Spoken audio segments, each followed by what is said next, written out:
El primero que salió era así encogido.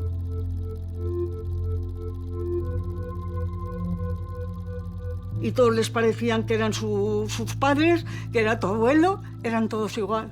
Los habían matado a todos igual.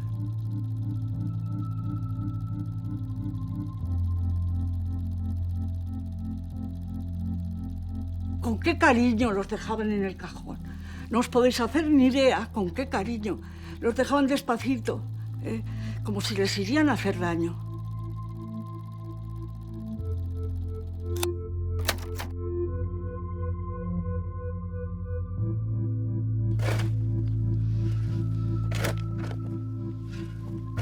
Se hizo todo a pico y pala, ¿eh? O sea, las palas no estaban, sino era pico y pala por los mismos familiares. Madre mía, estaban muy mal enterrados.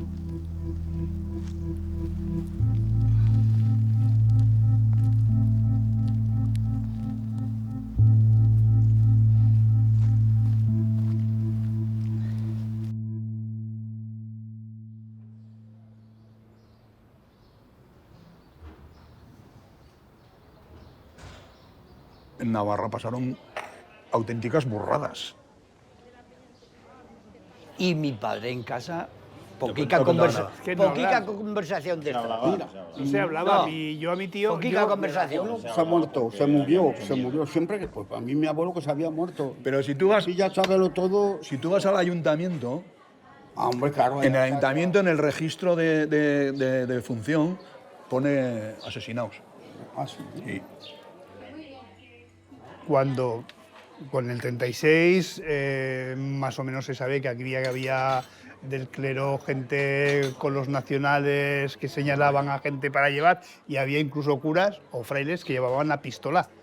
La mayoría. Sí, Y sin embargo, en el 77-78, cuando se hicieron las primeras excavaciones, que yo creo que fue el primero y el que empezó a promover todo esto, don Javier, fue el párroco de aquí de Martilla. ¿Eh? Yo Fue el primero. estuve hablando una vez con él y me explicó que estaban en fila, entonces había uno tumbado con las piernas anchas y la cabeza del otro entre las piernas. Entre las piernas, Así, pim pom, claro. pim pom. Y no sé si había 6 o 7.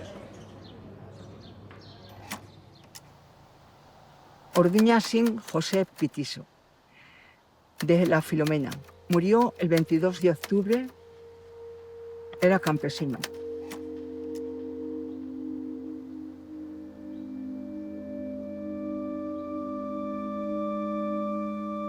Nosotros vinimos aquí porque sabíamos que estaban en la fosa de la Tejería.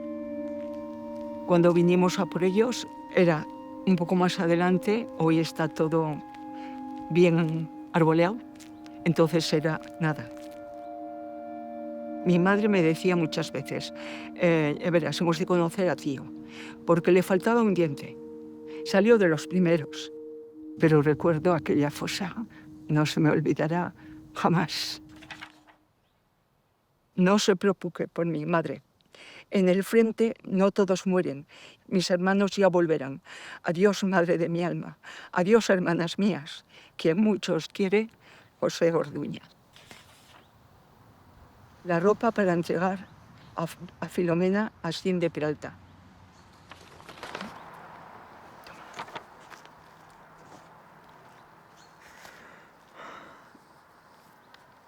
De verdad que le he querido siempre mucho y... Agapito Garatea Sádava, 53 años, labrador, UGT. Jesús Moreno Sádava, no sé dónde lo mataron a este. Lo mataron en Ollacarisqueta, ahí lo mataron. Salió una mañana malísima.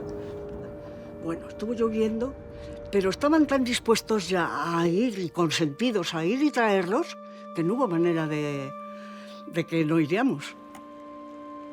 Y llevaron toldos tremendos de grandes. Aunque llovería, ponerlos y trabajar lloviendo, pero sacarlos y llevarlos a casa.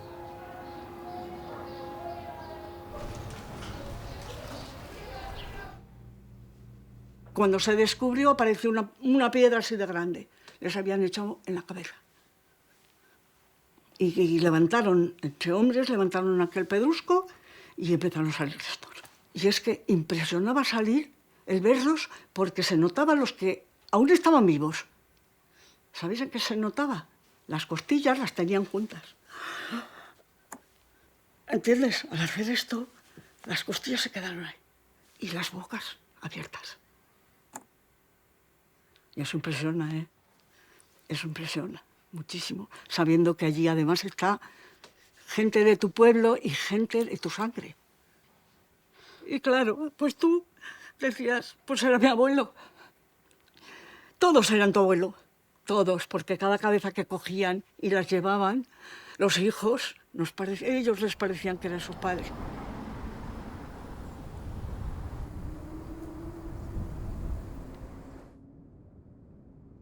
No, aquí fue además. Aquí, sí. En el comedor fue donde nos reunimos.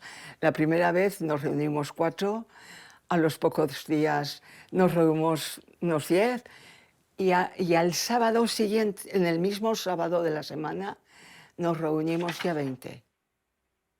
Objetivo: recoger restos y dar sepultura digna a los fusilados del 36. Dejar a un lado cualquier sigla política. Peralta, 27 de febrero de 1978. Yo fui casa por casa para decirles lo que había, si querían, si no querían. Fue un gran trabajo, tu padre nos ayudó también mucho. Hubo mucha gente que colaboró.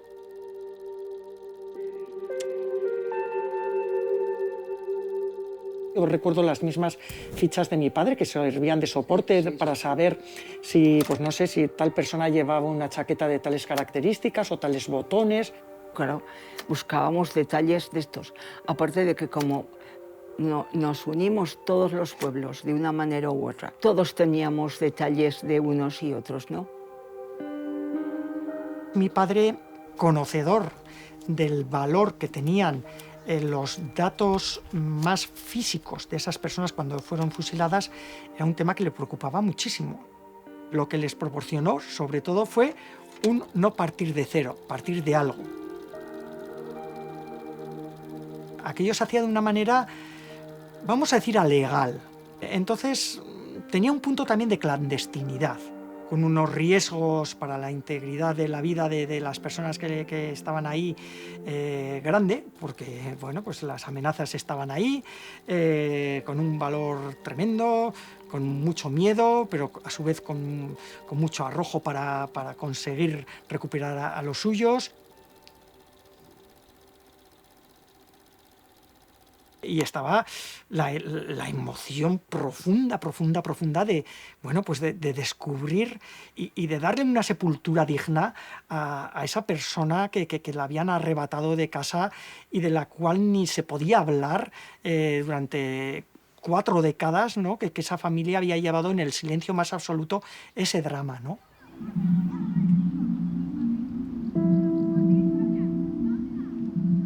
De hecho, Sartaguda se le llama el pueblo de la ciudad.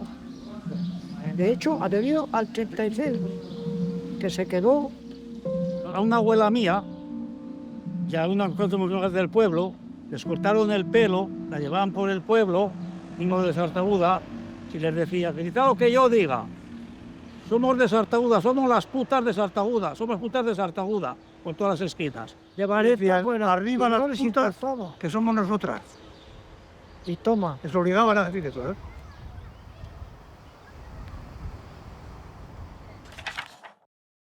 En aquella época, los núcleos más de izquierdas estaban en entornos fundamentalmente de la Ribera de Navarra, Pamplona y otros núcleos muy identificados donde podía haber industrias emergentes. Y bueno, pues esos núcleos y esas personas fueron las más represaliadas.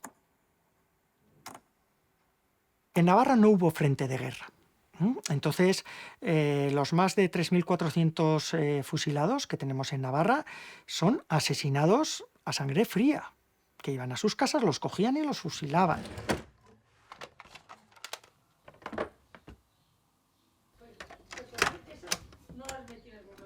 ¿Y escapaste solo tú o escapó más gente? Yo solo. A mí me fusilaban con un amigo mío que era Eustaquio García, que éramos muy amigos, ya que y cuando nos iban a poner una fila, a García se lo llevaba un poco más para allí y le cogió de la mano y le dije, ven aquí que nos iremos juntos. Y a los segundos, y a correr yo, le dije, cabrones, a mí no me matáis. Y empezaron a tirarme tiros, me tirarían, pues, fíjate, 80, que se componía el piquete, 80 fusileros, 2 tiros que me tiraron a mí más de 2 kilómetros que no pude esconderme en ningún lado. Y no me dio ninguno. Mi familia perteneció a una de las familias más masacradas en Marcilla durante la Guerra Civil, concretamente la familia de mi padre. Mi padre fue fusilado y tuvo la suerte de escapar del fusilamiento. Para mi padre y para todos los hijos, sobre todo los hijos y las mujeres de los que estaban por ahí por las carreteras, era una cuenta pendiente, era algo que tenían que hacer. No podían tener a sus maridos, a sus padres por ahí tirados en las cunetas todo el tiempo. Mi padre tenía a sus hermanos y a su cuñado, pero era igual, o sea, era igual de importante cualquiera de los que no eran familia suya que los suyos. Él los veía vivos, hablaba con ellos. Esto no sé si lo había dicho, hablaba con ellos. Él les saludaba, él hablaba con ellos. Cuando volvía mi padre de las exhumaciones, silencio absoluto. Normalmente no comía o no cenaba, venía a las tantas de la madrugada, mi madre dice no ha probado bocado. Lo pasaba mal, yo creo que revivía mucho.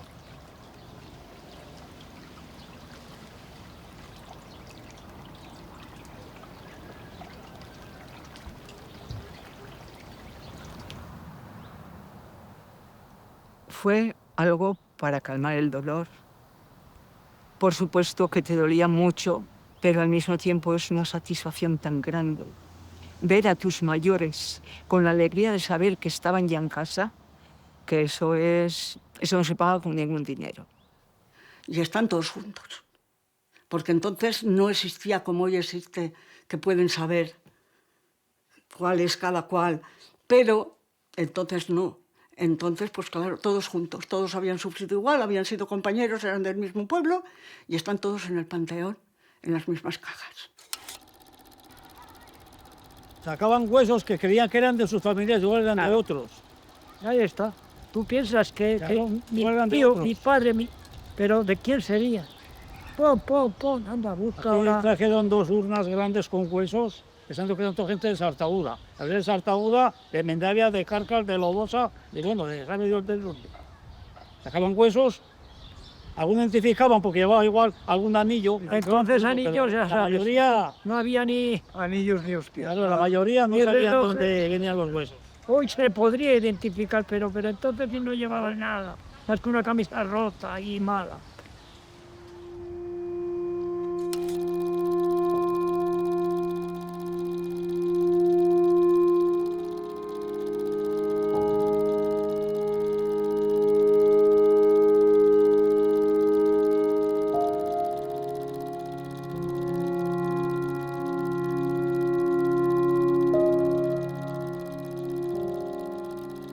Yo me voy acordando poco, pero sí, fue muchísima gente, fue muy emocionante, muy respetuoso. Ya no cabía más gente en la iglesia. ¿Tú te acuerdas? Estaba aquello a tope. Yo me acuerdo de que el de Marcilla mucha gente, mucho silencio, mucho respeto, mucha gente en el cementerio. Y me acuerdo de los demás pueblos en los que ya era otra cosa, ya iba desapareciendo un poco el miedo. Entonces en los otros pues ya había, no esa politización que alguna vez tú has dicho, pero sí esa significación de que lo mataron por republicano, pues que vaya tapada la caja con una bandera republicana, ¿no? Yo por lo menos lo interpretaba siempre desde un punto de vista natural. algo que había que hacer. Pues había una gente por ahí, unos familiares, y había que enterrarlos en el cementerio para que pudiesen llevarles flores en todos los actos y honrarles su memoria, a cada familia a los suyos. No, yo no sé si hablo de politización, sino de que aquel primer funeral no fue un acto político, fue un acto humano. Es decir, una viuda, tengo a mi marido recogido, que estaba en la cuneta y lo tengo aquí. Unos hijos, tengo a mi padre, lo tenía tirado por ahí y ahora lo tengo aquí. Unos hermanos que tengo en unas fosas comunes y ahora los tengo aquí, sin saber si eran esos huesos de sus hermanos, pero estaban todos recogidos. Esa era la satisfacción. Eso es. Yo entonces no sé si se hablaba de cerrar heridas no, se hablaba pues, de recoger a los nuestros y llevarlos a casa.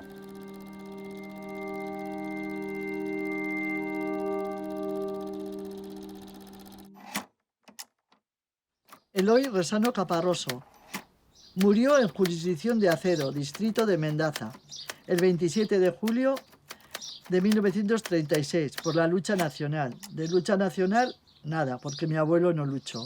A mi abuelo lo sacaron de casa y lo asesinaron. Bueno, pues el día del funeral lo viví con mucho nerviosismo y con emoción. A la vez con mucha pena porque no habíamos recuperado los restos de mi abuelo. Y entonces eso a mi padre le dio un infarto ese día.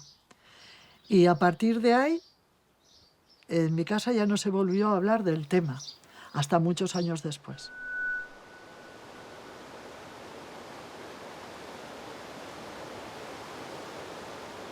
Es lo que me viene a la cabeza siempre, que pienso en ellos, que qué pobres, qué frío, no sé por qué, no sé explicarlo, pero el pensamiento es ese, el frío.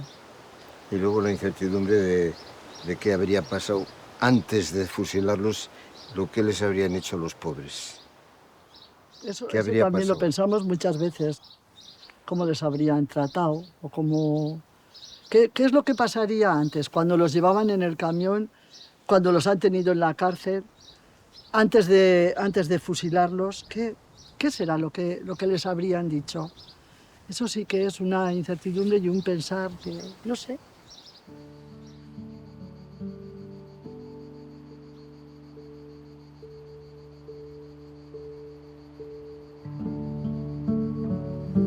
Mira esta qué bonita también.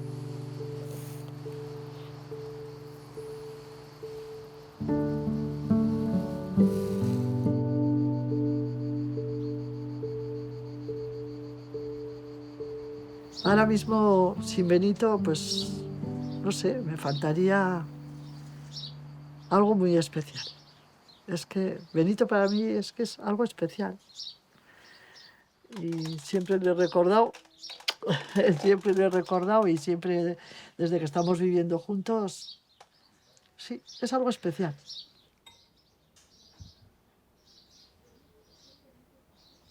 Un día que vino Benito conmigo a mi casa, se quedó esperando abajo en la puerta y llegó mi padre y me preguntó qué hacía ese chico de abajo, allá abajo, y le dije que estaba esperándome.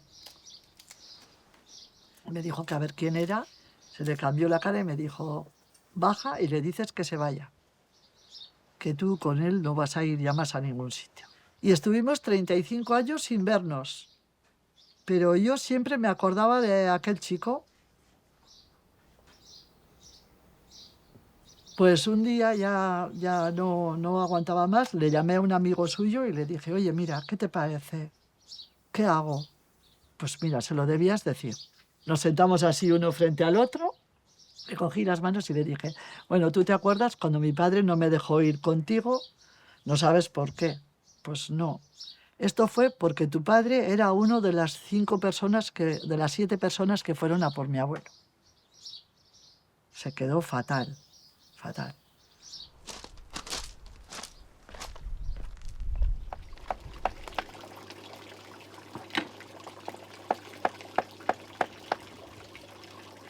En aquel momento fue un golpe tremendo. Yo no pensaba nunca eso de mi padre, nunca. Nunca, porque yo los últimos tiempos de mi padre coincidía que era más bien amigo, defensor de la izquierda que de la derecha.